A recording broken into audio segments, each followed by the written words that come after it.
Okay guys, so in this video I will be answering another SAT math frequently asked questions. So this question says, are calculator tricks allowed on a SAT? Well, the simple answer to this question is absolutely yes. Okay, as long as you are using approved calculator functions and not accessing prohibited materials, calculator shortcuts and techniques are completely legal and encouraged for efficiency. And this is one of the reasons this channel exists. So in this channel, you will see a good number of videos that I've recorded or filmed on how to use scientific calculator to solve SAT math problems.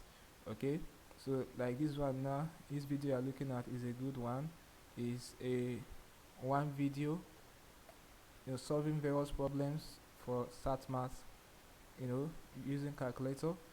It's a 2 hour video. When you take your time to go through it, you will learn a lot. You'll be glad you did. Or you can go to my playlist and see my playlist on SAT math calculator techniques to watch those short videos. They are about 2 to 3 minutes videos. We have about 40 something of them.